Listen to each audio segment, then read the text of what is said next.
right under my feet. Well, let me take a drink because I need it.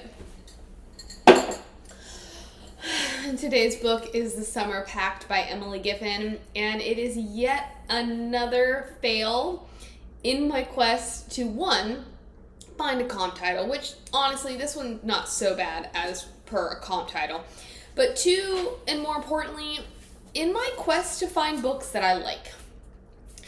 I will preface it by saying Emily Giffin's not my favorite novelist. I have read Something Borrowed, Something Blue.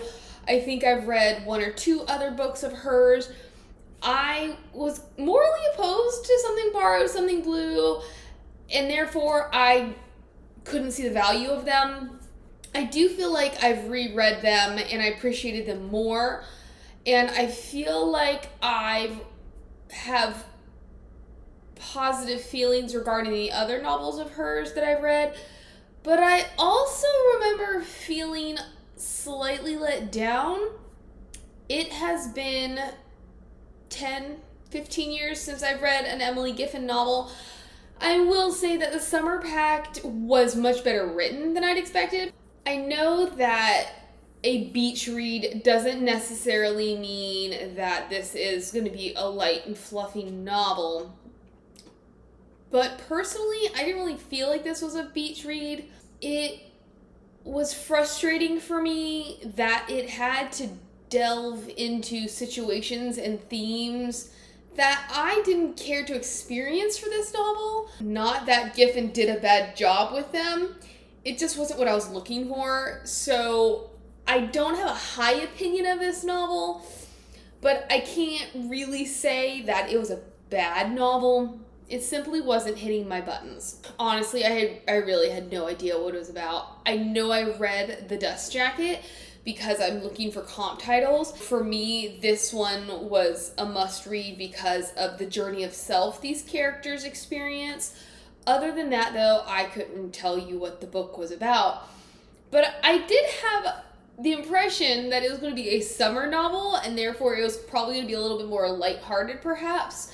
Actually, no. The Summer Pact has absolutely nothing to do with summer and about a pact made during the summer, and everything to do with a character named Summer and a pact that her best friends made in the wake of her death. So I enjoyed that play on words, the twist on the assumption. This is actually a book where I was okay with the prologue because you needed to know what happened to Summer in order to experience the rest of the novel. And I don't really feel like it could have fit anywhere else in the novel. So I gave this one a bye when it came to having a prologue. And the prologue is this. 4 main characters: Tyson, Hannah, Lainey, and Summer. They have very different walks of life. They have all come together to go to university, and they meet each other one day in like their dorm common room. They become best friends, and I read a review that was hyping up the fact that we had a male character in this female friend group. I personally didn't see where he fit in with them. I liked Tyson, but I didn't see his place within the friend group, and I didn't understand his place in the novel. He is a black man, and there were some things that were touched on with him regarding his parents' expectations for him that I thought if we'd continued to carry through, that would have made a more lasting impression on me, a more favorable impression on me. But this guy who works so hard his entire collegiate life, or his entire educational life, and does so much to ensure that he has a successful legal career, only to quit his job, leave his girlfriend, to go gallivanting with his best friends from college. Not that I have a problem with him gallivanting with his best friends from college, but he works so hard to have this career, and then due to certain circumstances, he decides, you know what, I have to be there for my friends, and these are the repercussions of my decision. But so because of that, when he tells his parents are kind of disappointed in him, And there's this expectation of, remember what your ancestors did to sacrifice so you could be where you are now, and this is how you repay them. I thought that was very intriguing. Did I like that they were throwing that at him? No, because I was totally rooting for him having time with his best friends. And I also enjoyed the paradox of him not being allowed to have white female friends. We always assume, oh, it's the white female friends whose parents would disapprove of them being in such a close friendship with a black male. But in his case, it's his family doesn't see value in his friendship with these girls. Not that they think poorly of these girls, but they don't see these girls as adding value to his life. And these were the themes surrounding him that I thought we needed to continue, and because we didn't, I really didn't understand what he was there for, except he was the straight man. He was the guy, the middleman, who would mediate between the two girls. And then there was a twist towards the end romantically that I was not, I saw it coming, and I didn't think we needed it to happen. And so I found Tyson to be kind of pointless. Anyways, these four friends, all through college, they're besties. Tyson is studying to go to law school. He gets into Yale. Summer is studying to go into medicine, and she's hoping to get into Harvard. For some reason, and she's a student athlete. She's like a D1 athlete, and she's incredible. However, she's actually never won a competition or won a race. So even though she holds all of these titles, there are other things in her career that she has not accomplished. And then on top of that, for some reason, she has decided to take, I think it's like a biology class, some kind of science that she doesn't need to have, with a historically difficult teacher. And if she does not do well in this class, then she more than likely will not get into Harvard. I feel like in many ways, Hannah is our main character. All three of the friends narrate, but I would say the inciting incident is Summer's death. And then the key event is what happens to Hannah, which gets the whole ball rolling. So Hannah goes and has some time with Summer. She's talking to Summer about, like, why are you taking this class? You don't need this class. And Summer's like, I've got to go study. I've got to take this final. And then the next thing we know, Hannah, Tyson, and Lainey have gone off to have some fun. Hannah gets a phone call from Lainey and a voice message. She doesn't call her back or anything. Next day, she goes to see Summer, and she has discovered that Summer has killed herself. I felt it was very ambiguous. It was left ambiguous as to whether or not Summer actually killed herself, because there was no suicide note, and we don't have 100% causality regarding the reason for her decision. In the end, it's pretty clear that she did kill herself, but for me, I needed a little bit more resolution as to this is why.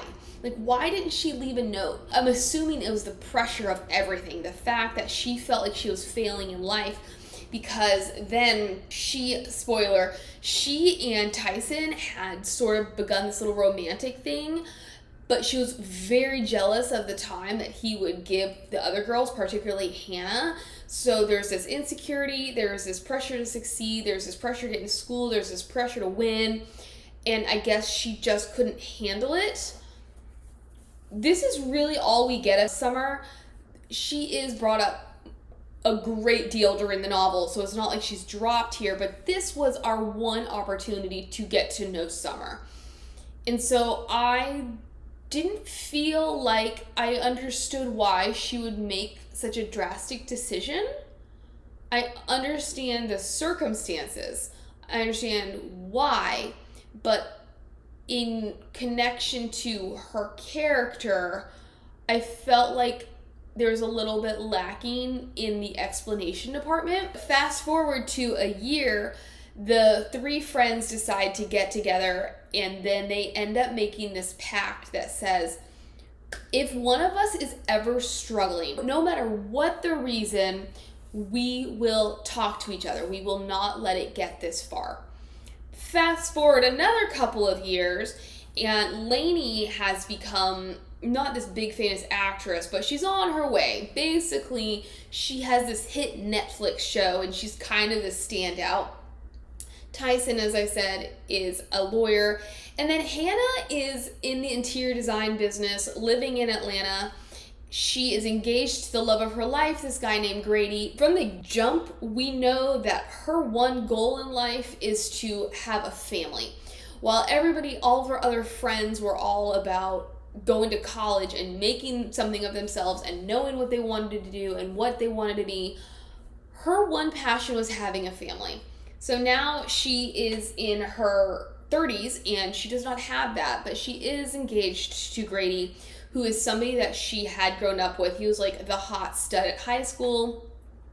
Her mother is a piece of work, though. Actually, I thought her mom was one of the most successful characters, as unlikable as she was.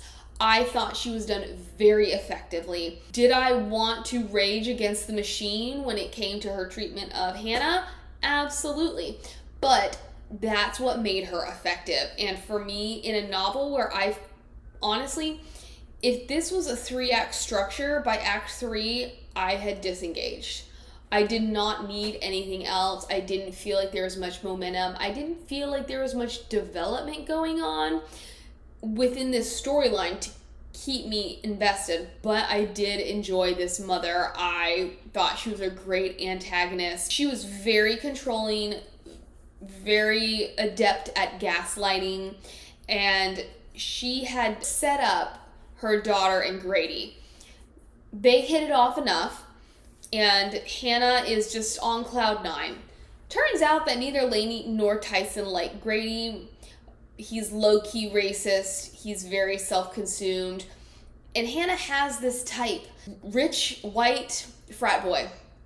But anyway, so she's super happy, only to come home one day and find him in bed with another woman. And this woman is a girl named Berlin, and she is an Atlanta influencer. I read a review, and the reviewer's like, Hannah was my favorite character. I loved how strong she was, even when she didn't seem to be strong.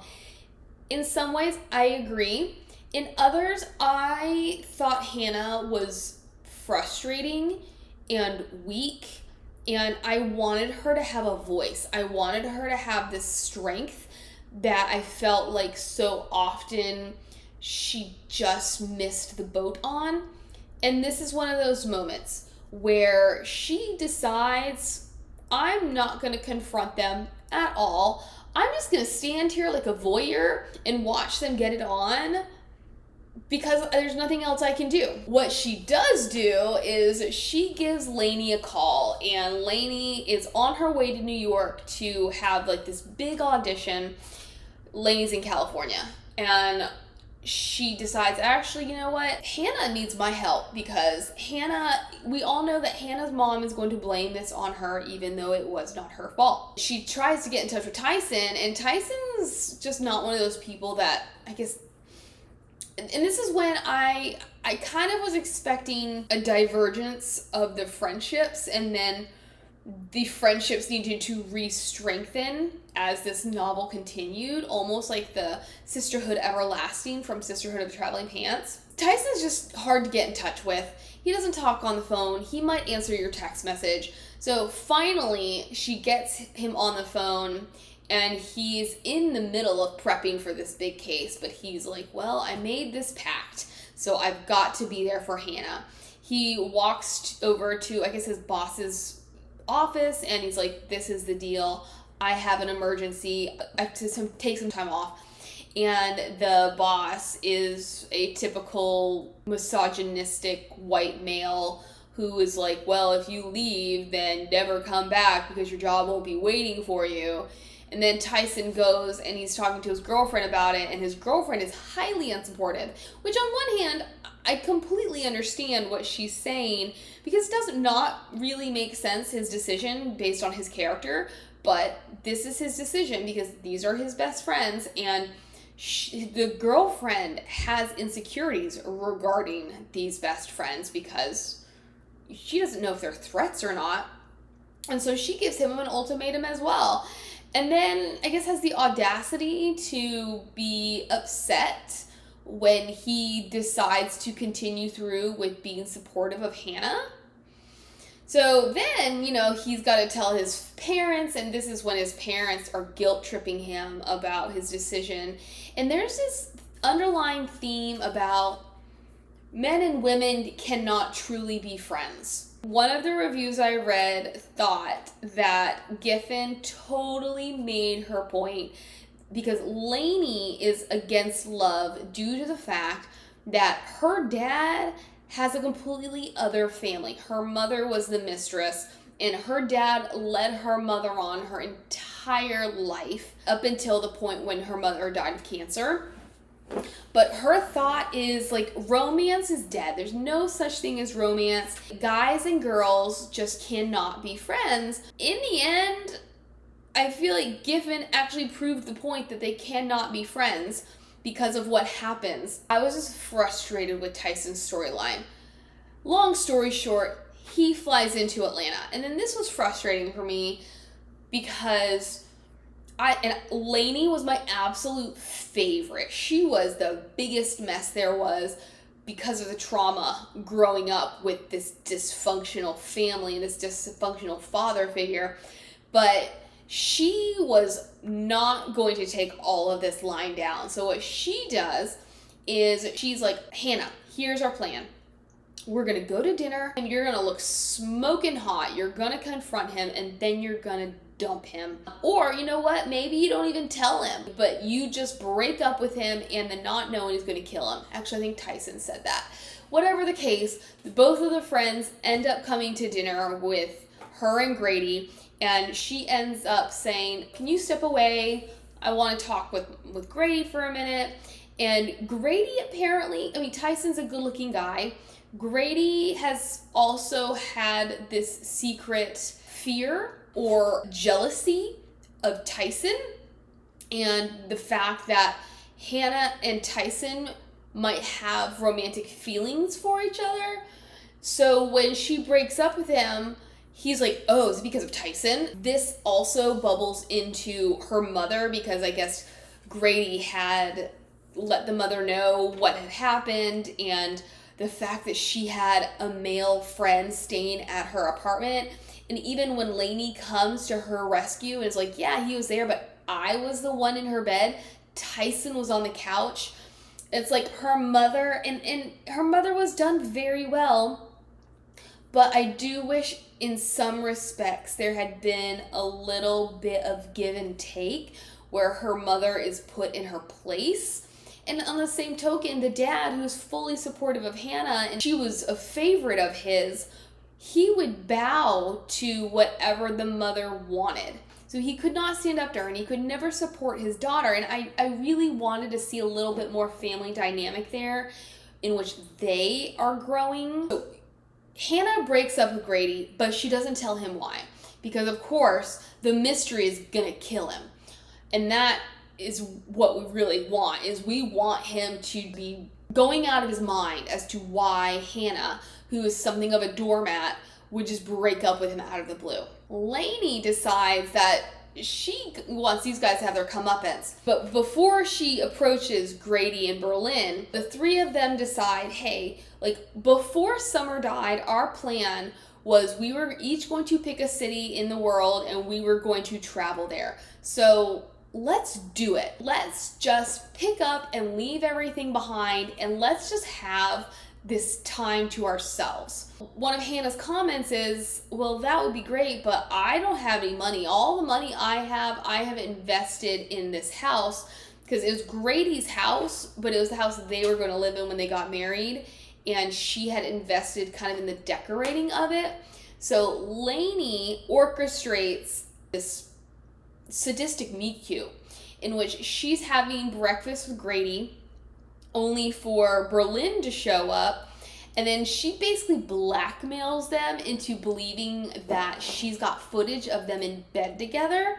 And what she says is, Berlin, you have to get off social media, and Grady, you have to pay Hannah back every cent that she invested into this house. This is then what Hannah uses to travel. I forget exactly where Hannah wanted to go first initially with the 4, but here, because Lainey has something of a drinking problem, and Hannah is very worried about her, and she 100% believes that if Lainey confronts her father, or more, if Lainey approaches, because she has 2 half-sisters, if she approaches these sisters and makes her presence known, this will help her heal.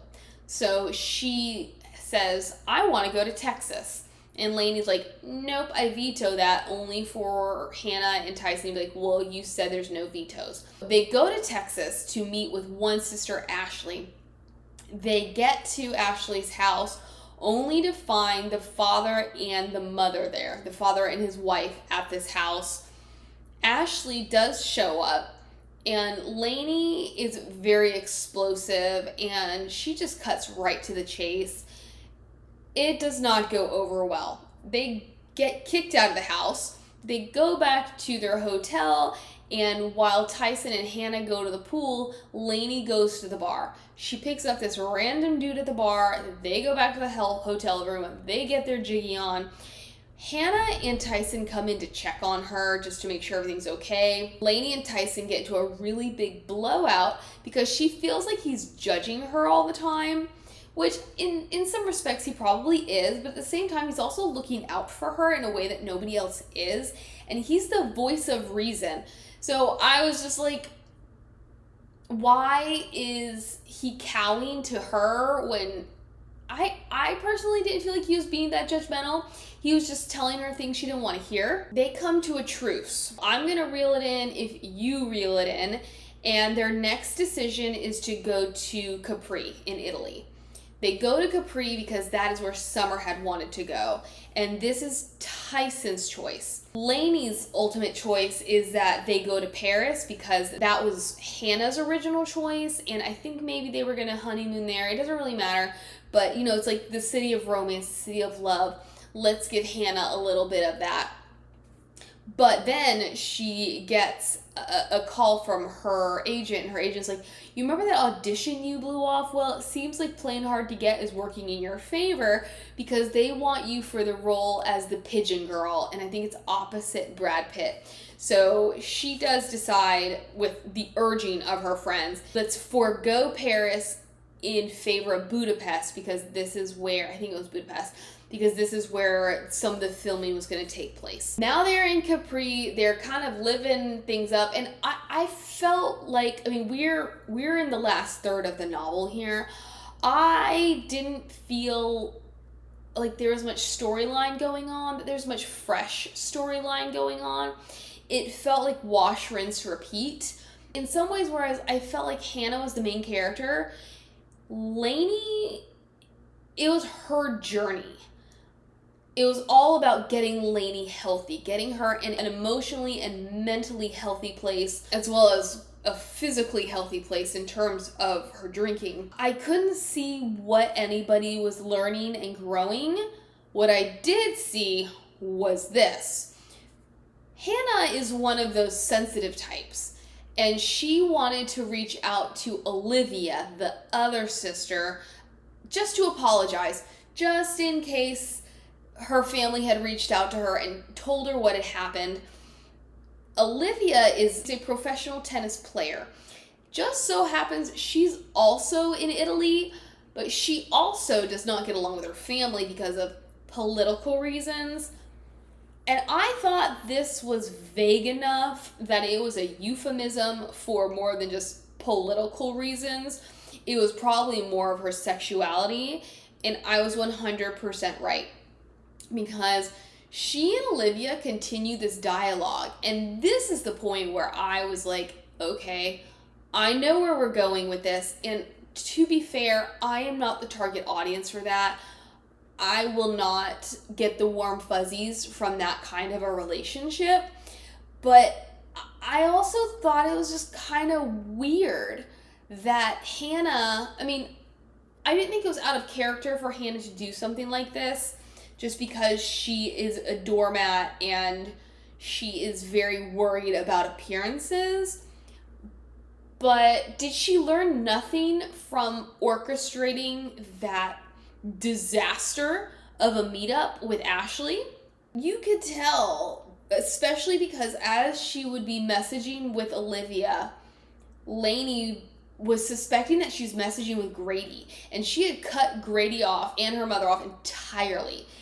And so the way that Lainey was worried that she was texting with Grady made it seem like this was one of those new relationship sort of situations in which you are just all giddy and smiley and butterfly-y because of the person that you're engaging with. So I saw this from a mile away, especially because there was such an emphasis on her desire to be married and to have a family, and she chooses the wrong guys. And because I think it was also Lainey has this belief that there's no straight arrow. Like, you're not pure straight, you're not pure gay. There's this in-between gray area, and everybody lies somewhere on that spectrum. So we had a lot of those seeds planted that I said, this is going to be her relationship because it's the last thing anybody would expect. Plus, her mother would hate it. So naturally, this is the direction we're headed. Along the way, Tyson and Lainey discover that they have feelings for each other. And this is right after we learn that he had been in a clandestine relationship with Summer right before Summer died. And in many ways, he feels responsible for Summer's death because he could have stayed over that night and he didn't. Why he and Lainey needed to have a romantic subplot, I don't know. This is where I was like, obviously, this point of men and women can just be friends is null and void. Because you're showing me right here that this duo that has been friends for at least 10 years cannot just be friends. Like, they're going to find some way in order to be attracted to each other. Like, you knew at some point, because there was a guy in this friendship mix, a romance was going to happen. They're in Italy, they're out and about, they're doing their thing, they're having the time of their life. Hannah meets this Scottish guy. Scottish guy has a friend, so it's sort of like setting up Hannah and Lainey to have their little double date situation.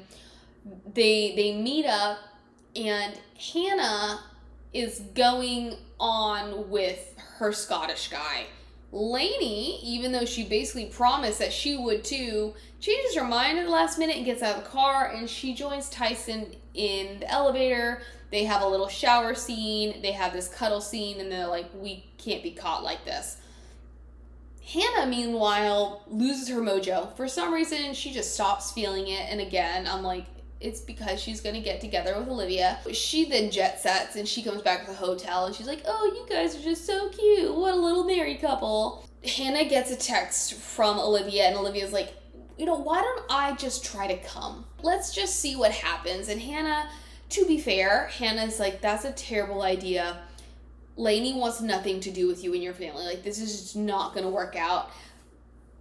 And so their next rationale is, why don't I just come for you? A person I don't know, but really just met. And it's all because it's the romantic subplot. So for me, I was so disengaged. It felt a little trite. Anyways, so they have their time together. They get caught by Lainey.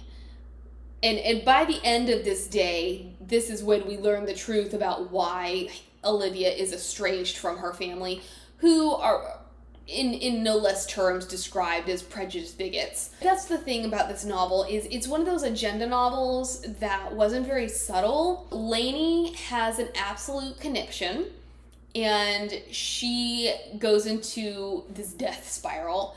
She ends up, I skipped at this point, but she got involved with not the best kind of people. She did not the best kinds of things. She ended up on a boat. She slept with a stranger, got kicked off this boat, ended up breaking her arm, and now she's in the hospital with alcohol poisoning. Tyson and Hannah find her, and she's just waiting for their reprimand, which never comes. But The one thing that's clear is she's not going to be filming her movie. And they're just like, eventually she brings it up and they're like, this is not our fight to fight. This is your fight. You're going to have to go through this alone. Not alone, but like, you're going to have to go through this without us making you feel bad. Like, you're facing your demons. So she decides, yes, let's go home. I'm going to go to rehab. Hannah quits her job, moves out of her toxic house, and then she goes to Texas to live with Olivia. Tyson decides to become a teacher, and Lainey is in a relationship with Tyson and resurrecting her career. And that's the novel in a nutshell. It wasn't effective for me. It wasn't enjoyable for me as an escape novel. I can appreciate this journey of self that each of these characters had to take, but am I glad I read it? No. There we go. I have things to do. Thanks for joining me. Bye.